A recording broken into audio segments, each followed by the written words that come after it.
ఓ ఈయననే క్యాండిడేట్ మనకు నిలబడ్డది ఇప్పుడు. సామి ఇప్పుడు నామినేషన్ వేసిండు, ఈయననే క్యాండిడేట్. ఈ సామికి వేద్దాము, వేసి గెలిపించుకోవాలి. మంచిగా ఉంది, అందరు సపోర్ట్ చేయాలి. మన ఎట్టి పరిస్థితుల్లో గెలిచిన అట్లేం లేదు. ఇంకా మనకు వేరే తరఫు నుంచి ఉన్నది, మాట్లాడటాన్ని చెక్ చేస్తా. కానీ మనం మొత్తానికి అయితే ఎట్టి పరిస్థితుల్లో గెలవాలంతే. ఓకేనా, అవకాశం ఈయనకు ఈసారి ఇస్తే మనకు కావాలనుకుంటే అవకాశము ఇక లేదు. ఏదైనా దోసుకుని పోవాలనుకుంటే ఇక నేనేం చేయలేదు. ఇక దోసుకున్న వాళ్ళకి దోసుకున్నది అవుతుంది. అది ఉన్నమాట. నా పరిస్థితి అయితే ఏంటో మీకు తెలుసు అందరికీ, తెలియనిది అయితే కాదు. కాకపోతే జర మనుషులని ఎక్కువ రెగ్యులర్గా కలవకపోవచ్చు, ఎందుకంటే నేను ఉండేది హైదరాబాద్ కాబట్టి ఇక్కడ వచ్చేసి నేను అందుకనే చేసిన ఎట్టి పరిస్థితుల్లో ఊళ్ళో ఎన్ని రోజులు బతుకుతాం.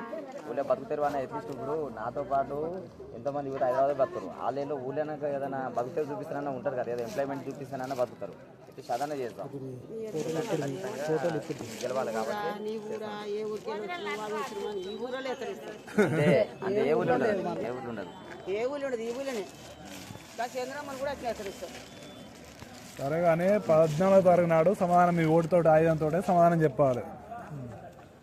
ఆ సమాధానం మీ చేతుల్లోనే ఉంటుంది, మీ దగ్గరనే ఉంటుంది. అంతే. ఇక అందరు ఊళ్ళో వచ్చారు కాబట్టి సమర్శంగా రేపు నుంచి ప్రచారం స్టార్ట్ అవుతాయి. ఇక 14వ తారీఖు ఓటు.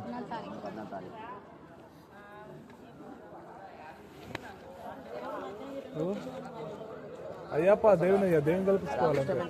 మేడం